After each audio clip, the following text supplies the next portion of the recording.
Boa noite,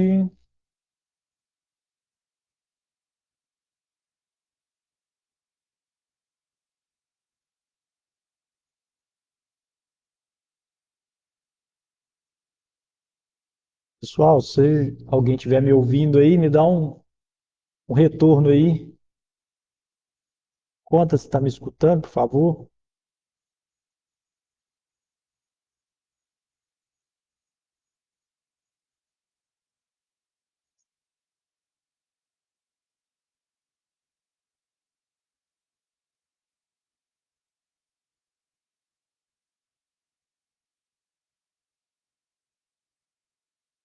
Estou chegando aí, boa noite, seja bem-vindo.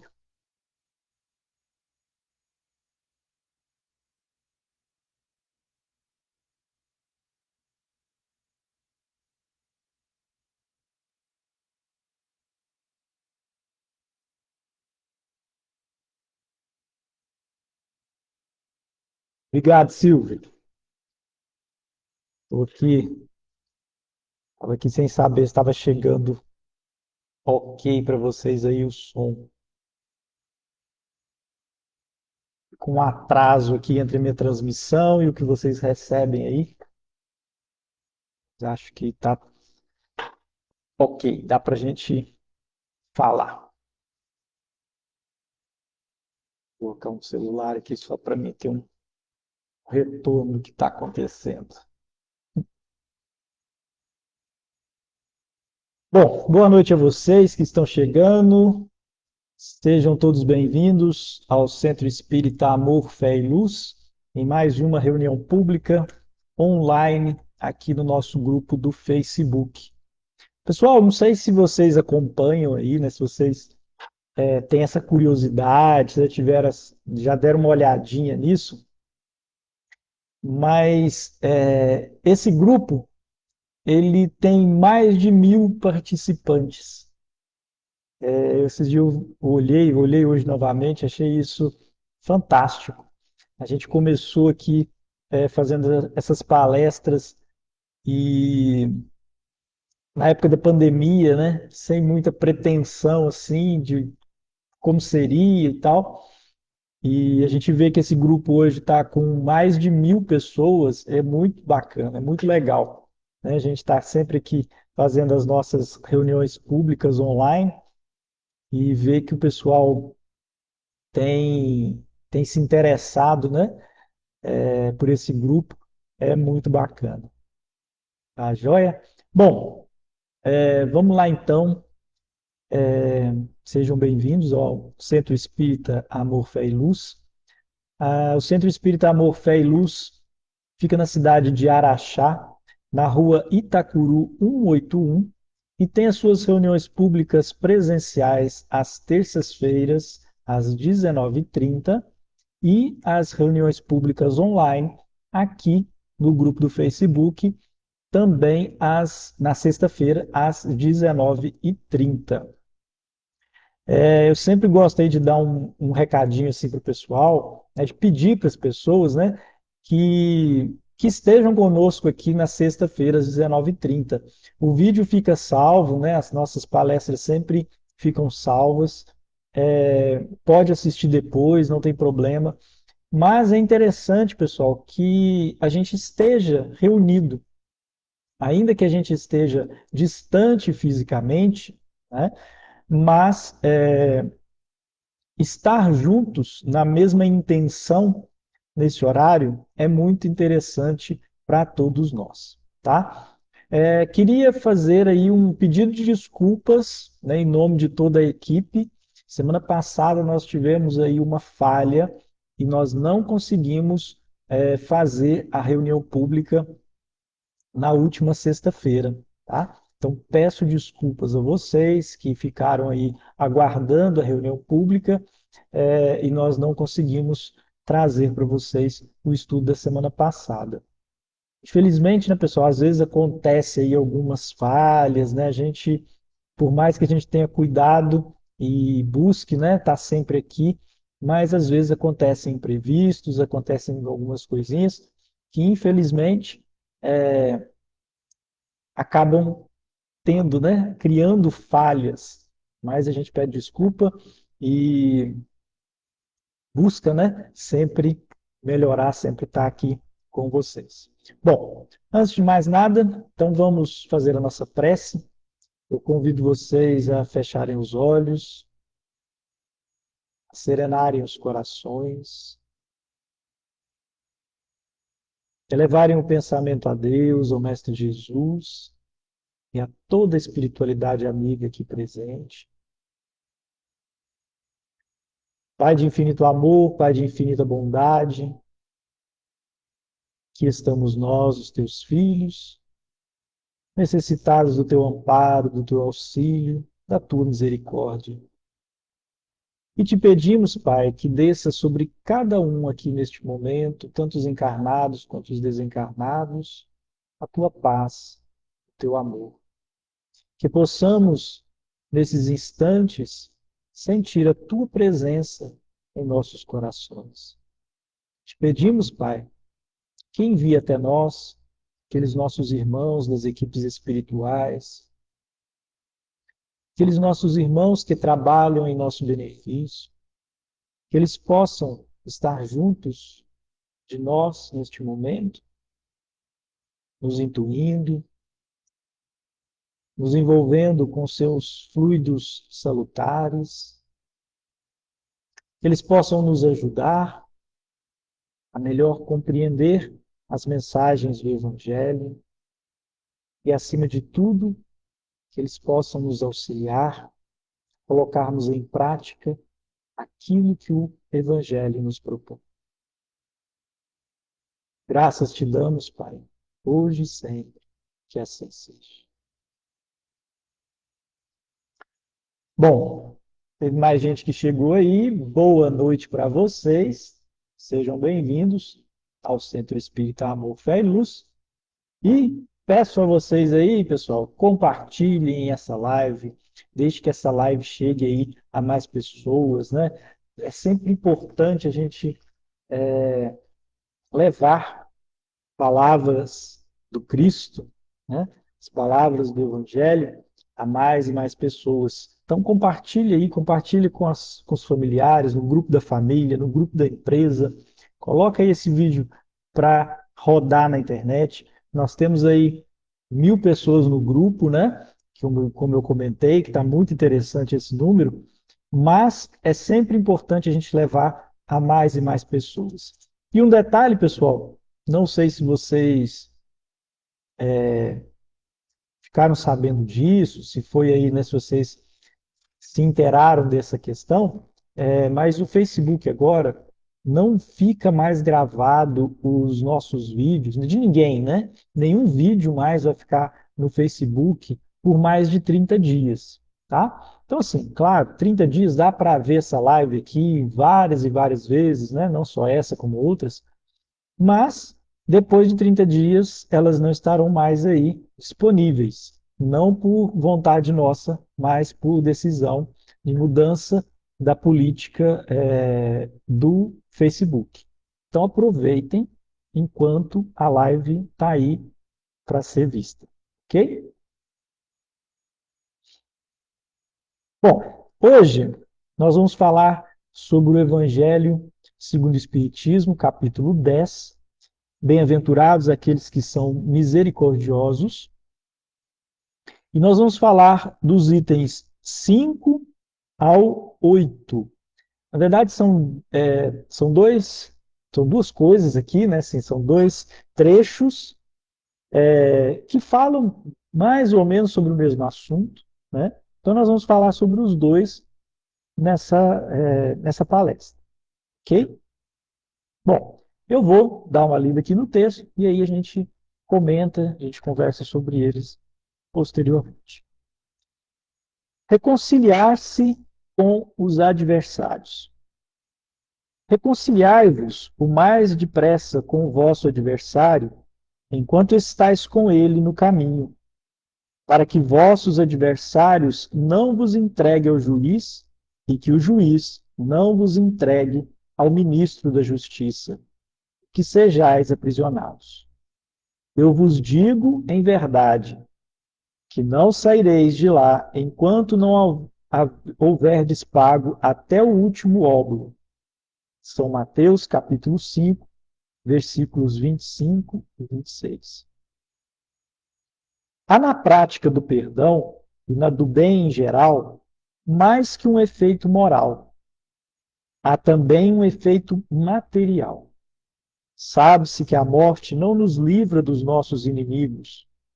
Os espíritos vingativos perseguem frequentemente com seu ódio, além do túmulo, aqueles contra os quais conservaram rancor. Por isso o provérbio que diz: morto o animal, morto o veneno, é falso quando aplicado ao homem. O espírito mau espera que aquele a quem quer mal esteja preso ao corpo e menos livre, para o atormentar mais facilmente, o atingir em seus interesses ou em suas mais caras afeições. É preciso ver nesse fato a causa da maioria dos casos de obsessão, daqueles, sobretudo, que apresentam uma certa gravidade, como a subjugação e a possessão. O obsediado e o possesso são, pois, quase sempre vítimas de uma vingança anterior, a qual provavelmente deram lugar pela sua conduta. Deus o permite para os punir do mal que eles próprios fizeram, ou, se não o fizeram, por terem faltado com indulgência e caridade, não perdoando. Importa, pois, do ponto de vista da sua tranquilidade futura, reparar mais depressa os erros que cometeu contra o seu próximo, perdoar seus inimigos, a fim de exterminar, antes de morrer, todo motivo de dissensões, toda causa fundada de animosidade ulterior por esse meio. De um inimigo obstinado neste mundo, pode-se fazer um amigo no outro. Pelo menos, coloca o bom direito do seu lado. E Deus não deixa aquele que perdoou ser alvo de vingança. Quando Jesus recomenda reconciliar-se o mais depressa com os adversários, não é somente com vista a apaziguar as discórdias durante a existência atual, mas evitar que elas se perpetuem nas existências futuras. Não saireis de lá, disse ele, enquanto não houverdes pago até o último óbolo, quer dizer, satisfeita completamente a justiça de Deus. Bom, vamos falar um pouquinho sobre esse trecho aqui, depois a gente dá continuidade na leitura. Então, Jesus, lá no texto, né, que está lá em São Mateus, capítulo 5, versículos 25 e 26, ele recomendou a todos nós, né, que a gente se reconciliasse com os nossos adversários, para que não acontecesse de que a gente fosse castigado. Vamos resumir aqui, né? Para que não houvesse um castigo, uma pena, melhor dizendo, né? Que a gente não houvesse que é, reparar essa, essa briga, essa desavença com o rigor da justiça, né? É, bom, mas o que que acontece? Existe uma questão de pecado, de uma coisa que você fez e aí vai te acontecer o mal, você é, vai para o inferno porque você não foi bom? Não, não é isso, gente. Vamos pensar um pouquinho como é que funciona essa justiça. Essa justiça aqui nada mais é do que nós estarmos diante daquele ao qual tivemos um problema, do qual fizemos o mal, ou que, enfim, que nós tivemos uma rixa, de modo que, enquanto a gente não se resolver, nós vamos ficar presos no sentido da conexão. Nós estaremos conectados até que a gente se resolva. E aí, a gente não vai parar de reencarnar enquanto a gente não resolver essas pendências com todo mundo que a gente tem pendência. Enquanto a gente não se resolver uns com os outros aqui em totalidade, nós vamos continuar reencarnando aqui. Então é a isso que Jesus se refere quando ele diz: Eu vos digo em verdade que não saireis de lá enquanto não houverdes pago até o último óbolo. Ou seja, nós não vamos sair desse lugar, dessa condição, melhor dizendo, enquanto a gente não se resolver. Esse pagar até o último óbolo é enquanto a gente não tiver se resolvido uns com os outros aqui. Nós vamos continuar nesse lugar, nós vamos continuar nessa condição de espírito necessitado de reencarnação, e reencarnação, e reencarnação, e reencarnação. Então, foi essa a recomendação de Jesus, no sentido de que, olha, vamos resolver isso aí rapidinho, que é melhor para todo mundo, é melhor para você. E aí, o que, que acontece na prática nessas encarnações, ou melhor, nesse trânsito do espírito entre a matéria e o plano espiritual? Nesse contínuo de encarnações e desencarnações. Nós estamos sujeitos ao o sentimento de ódio, de raiva, de vingança daqueles aos quais nós fizemos o mal. Então, pessoal, esses espíritos, né, porque aí que a gente tem que pensar o seguinte, nós não estamos falando da pessoa encarnada, da persona, nós estamos falando do espírito. Então, vamos lá, vamos nessa encarnação, eu fiz mal, eu causei o mal para uma determinada pessoa. E aí a gente desencarna. E a gente desencarna levando essa raiva, esse ódio. Não resolvido, não perdoado, a gente vai embora para lá. Vai acontecer o quê? Numa próxima encarnação, nós vamos vir com outra personalidade, ou seja, nós vamos encarnar outra pessoa, mas o espírito é o mesmo. Aquela desavença, aquele ódio, aquele rancor continua existindo. E às vezes acontece de um encarnar, reencarnar e o outro não. E aí aquele que não reencarnou, que ainda continua como espírito livre, né, por assim dizer, no plano espiritual, livre da matéria, ele se torna o quê? Ele se torna o obsessor, porque ele continua nutrindo o mal em relação a nós, o ódio, o sentimento de vingança.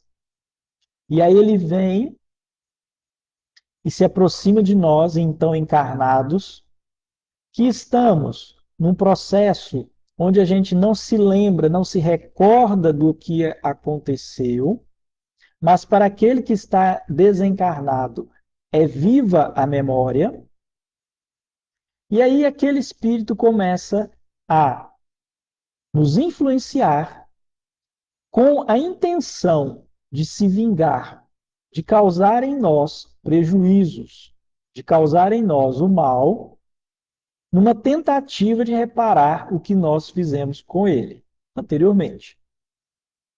E é nesse processo que nós vamos ver então, como está aqui no texto, a questão da subjugação e da possessão, que são processos dificílimos é, nesses casos de obsessão.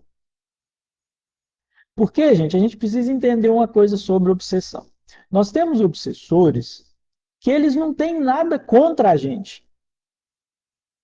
Eles não são nossos inimigos, eles não estão com raiva da gente.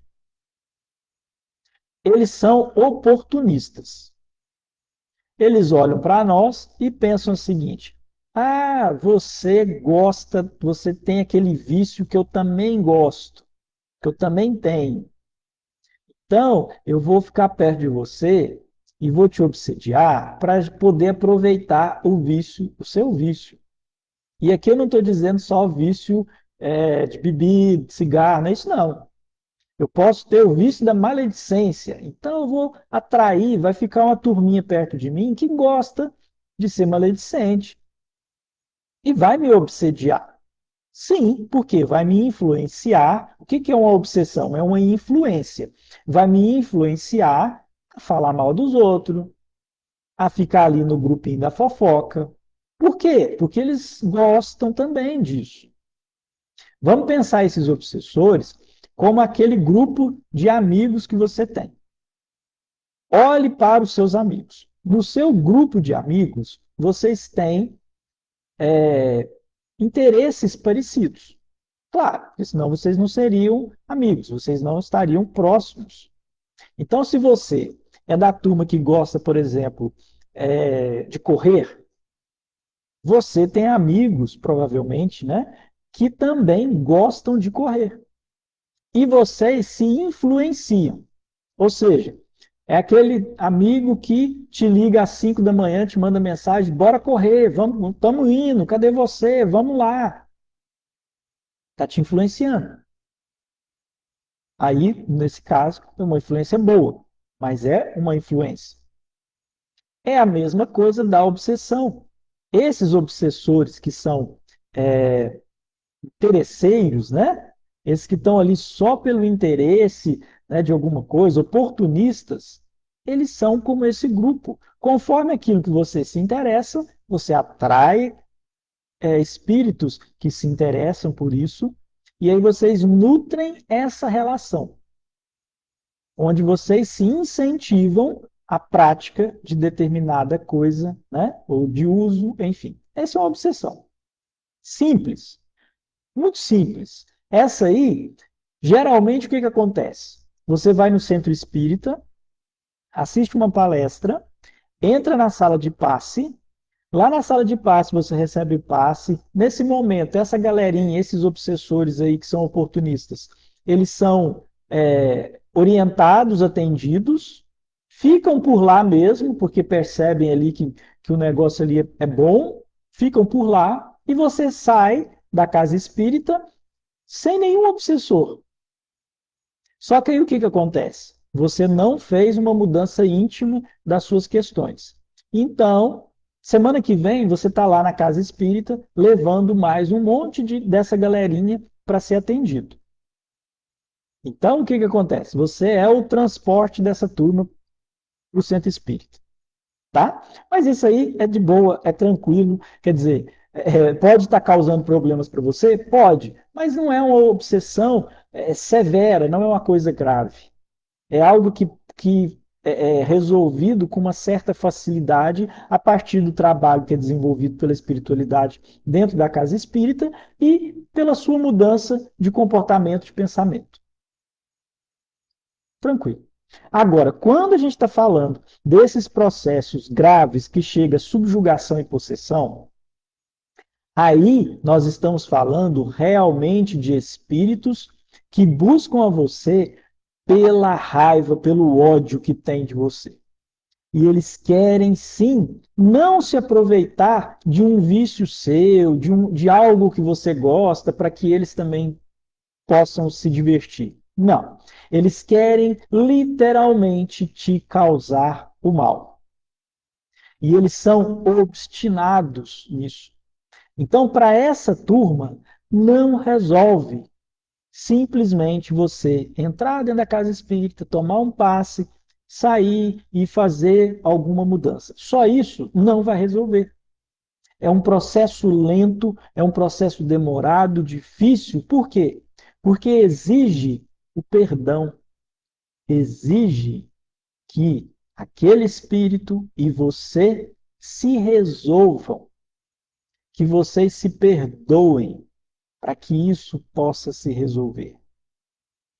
E é sobre isso que Jesus falou quando reconciliai-vos o mais depressa com o vosso adversário, enquanto estáis com ele no caminho. O que ele estava falando? Olha, enquanto nós estamos aqui encarnados, é mais fácil a gente resolver a nossa pendência.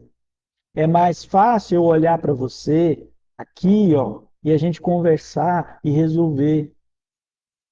Porque depois que for um para o plano espiritual, aí a coisa vai se complicar muito, vai ficar muito difícil. Aqui é mais fácil. Foi isso que Jesus quis dizer. É essa a recomendação de Jesus e é essa a recomendação que o Espiritismo traz, reforça, para que a gente se resolva aqui, enquanto nós estamos nesse plano. Não vamos deixar passar para depois, porque depois vai ser mais difícil. Depois, esses laços que nos unem, não pelo amor, mas pela dor, eles vão estar mais apertados e vão ser mais difíceis de se desfazer. Certo, pessoal? E aí, se a gente olhar para o mundo, para nossa, para tudo, para o mundo, para a humanidade, nós vamos ver o quanto isso é difícil para nós.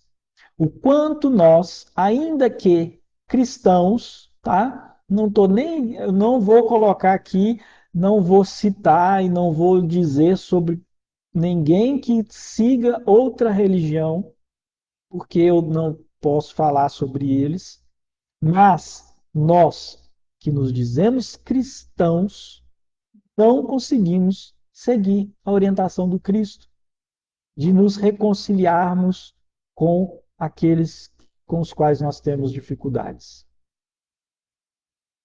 E aí a gente olha para o mundo e está claro para nós o que que isso está causando. O que que é que nós estamos vendo em todo o mundo? Se nós seguíssemos a orientação de Jesus, como cristãos que somos, o mundo estaria muito melhor.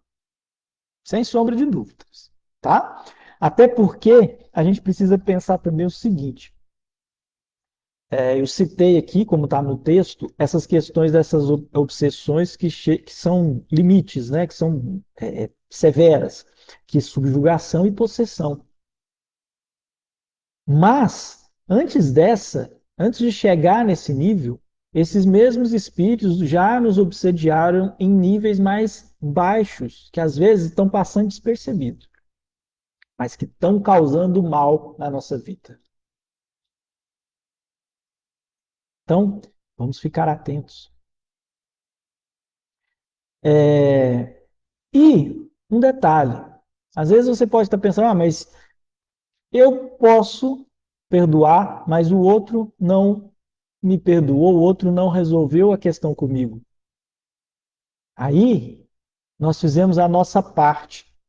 E o Evangelho diz que se nós fizermos a nossa parte, nós estaremos seguros. Nós não sofreremos o mal que vem do outro.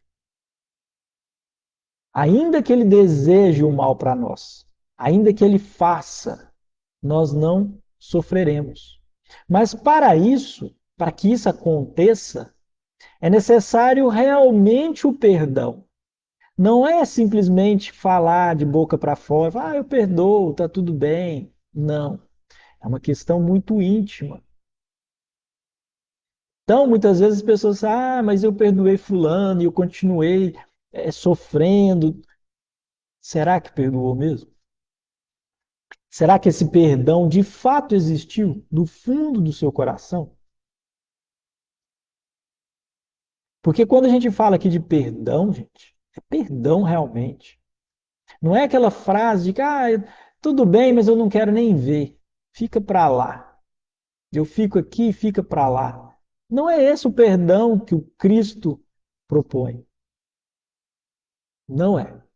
Então, vamos rever aí o que é realmente esse perdão.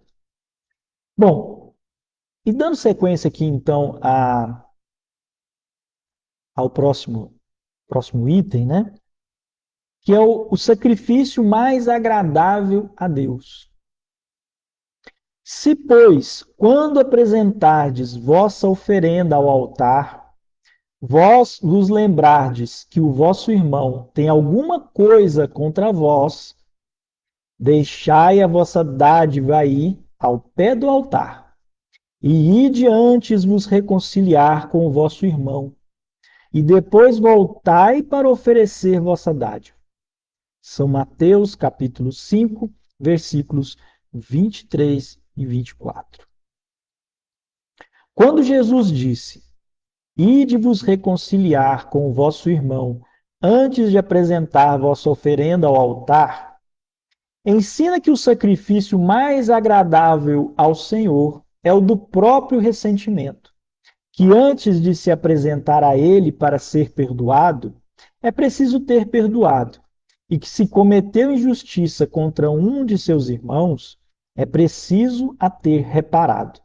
Só então a oferenda será agradável, porque virá de um coração puro de todo mau pensamento. Ele materializa esse preceito porque os judeus ofereciam sacrifícios materiais. Devia conformar suas palavras aos seus usos. O cristão não oferece dádivas materiais. Ele espiritualizou o sacrifício. Mas o preceito, com isso, não tem senão mais força. Oferece sua alma a Deus, e essa alma deve estar purificada. Entrando no templo do Senhor, deve deixar do lado de fora todo sentimento de ódio e de animosidade, todo mau pensamento contra seu irmão. Só então sua prece será levada pelos anjos aos pés do Eterno. Eis o que ensina Jesus por estas palavras: Deixai vossa oferenda ao pé do altar, e ide primeiro vos reconciliar com o vosso irmão, se quereis ser agradáveis ao Senhor. Pessoal, só continuando o nosso assunto, né? O tema é o mesmo. É a nossa questão de nos reconciliarmos com o próximo, de resolvermos as nossas questões com o próximo. E aqui, Jesus fala, ele diz, né, para as pessoas: olha, se você vai oferecer, fazer a sua oferenda a Deus, né, o costume judeu de levar uma oferenda ao altar, ele diz: antes de você fazer isso, mais importante do que isso, é você se resolver com o seu companheiro. É você resolver suas pendências, suas questões, suas brigas, para que aí você esteja puro de coração para trazer sua oferenda. Ele falou: então, se você estiver entrando no templo e lembrar que você tem um problema com alguém, antes de entrar, antes de fazer isso, deixa aí a sua oferenda, vai lá, depois você volta. E aí, nós espíritas, nós não fazemos oferendas, né? Nós não temos essa prática religiosa, né? Na nossa religião, nós não temos essa prática, né? O evangelho que cita a questão do cristão, mas eu não vou me referir a outras religiões, né? Porque mesmo dentro do cristianismo nós temos várias religiões e algumas religiões sim fazem oferendas. Então nós não vamos tocar nesse assunto aqui, não é importante. A questão é, nós espíritas, nós não fazemos, nós nem altar nós temos, né? Ou seja, aí a questão aqui é, quantas vezes nós estamos indo para a casa espírita para sermos bons lá dentro, para dedicarmos trabalho ao bem, né? Para dedicarmos um trabalho a Deus. Só que a gente chega lá com um monte de pendência com pessoas próximas a gente. A gente chega lá sem ter buscado resolver as nossas questões. Ah, Pablo, mas então nós só vamos para a casa espírita quando a gente for perfeito? Não, de forma nenhuma. Até porque se você for perfeito, se eu for, se nós formos perfeitos, nós nem aqui vamos estar. Então, não é isso. Mas a gente tem que buscar trabalhar essas questões.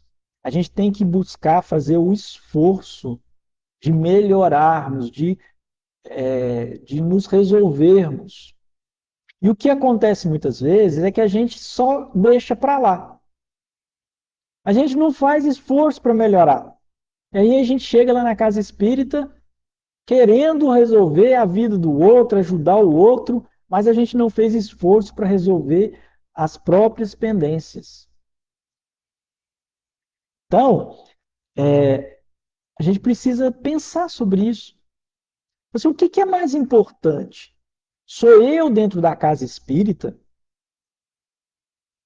Ou sou eu, antes de ir para a casa espírita, fazer o esforço de tentar, de buscar resolver questões que fazem parte aqui da minha condição humana? Quando eu não faço esforço, quando eu simplesmente deixo para lá, aí eu não estou seguindo o que o Cristo orientou. Porque ele disse que era para a gente se reconciliar com os nossos irmãos, né, com os nossos companheiros de jornada, enquanto estávamos no caminho. E disse também: olha, antes de você ir lá para o altar, antes de você ir lá para esse lugar que você considera sagrado, resolve as suas questões. Claro, né, como eu vou me repetir. Ah, a gente só vai para lá quando estiver perfeito? Não, e nem foi isso que o Cristo quis dizer, porque ele tem, né, plena consciência da nossa condição humana, da nossa condição, das nossas dificuldades. Então é claro que ele não está exigindo de nós essa perfeição, porque ele sabe que a gente não vai conseguir ainda, né, aqui nesse momento. Mas é preciso o esforço. É preciso a dedicação. É preciso que a gente se esforce dia após dia para sermos pessoas melhores e para resolvermos as nossas questões com o outro. Para que a gente possa estar nesse lugar aqui do que fez o esforço. Talvez não se resolva, mas a gente tentou. Esse é o fato. É a gente estar sempre do lado do que tentou resolver e não do que cruzou os braços, do que deixou para lá. Enquanto a gente estiver no esforço, a gente está no caminho. Enquanto a gente estiver no esforço de melhorar, de se trabalhar, a gente está no caminho. E precisamos lembrar que o Cristo não pediu perfeição de ninguém. Ele pediu esforço, trabalho. Esse foi o pedido dele sempre. Que a gente buscasse resolver, que a gente fosse em busca daquilo que precisamos para resolvermos as nossas questões.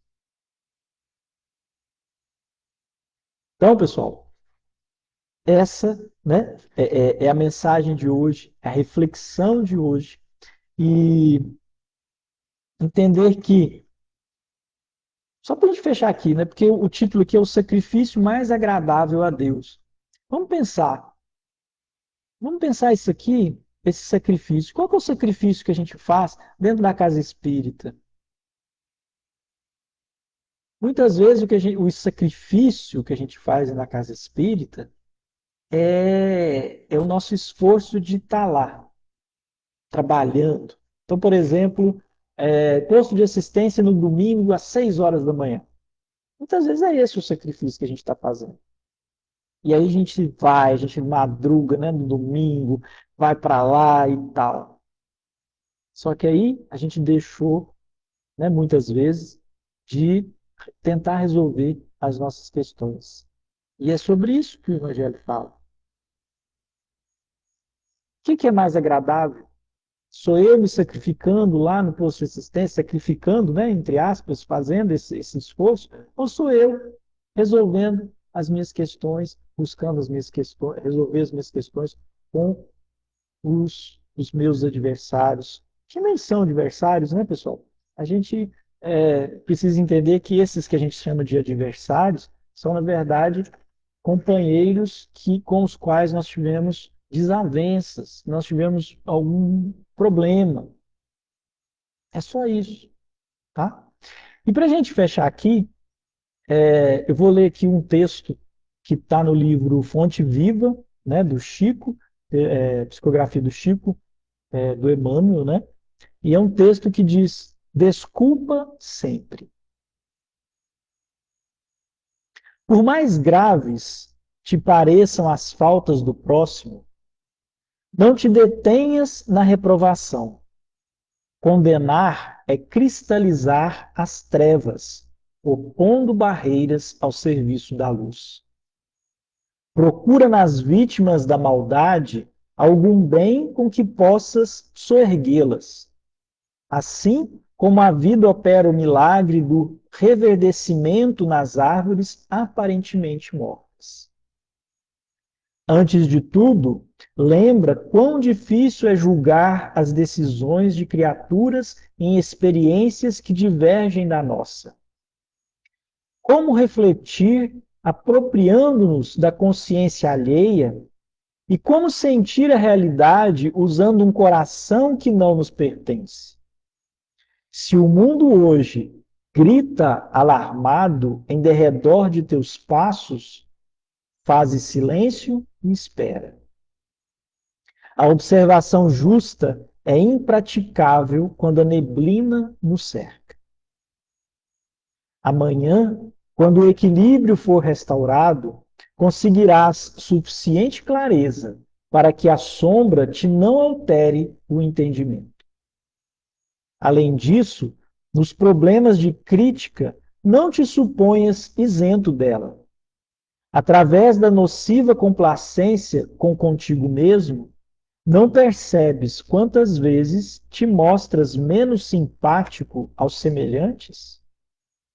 Se há quem nos ame as qualidades louváveis, há quem nos destaque as cicatrizes e os defeitos. Se há quem ajude, exaltando-nos o porvir luminoso, há quem nos perturbe, constrangendo-nos a revisão do passado escuro. Usa, pois, a bondade e desculpa incessantemente. Ensina-nos a boa nova que o amor cobre a multidão dos pecados. Quem perdoa, esquecendo o mal e avivando o bem, recebe do Pai Celestial. Na simpatia e na cooperação do próximo, o alvará da libertação de si mesmo, habilitando-se a sublimes renovações. Eu convido vocês a refletirem sobre o que a gente comentou aí, sobre esses textos,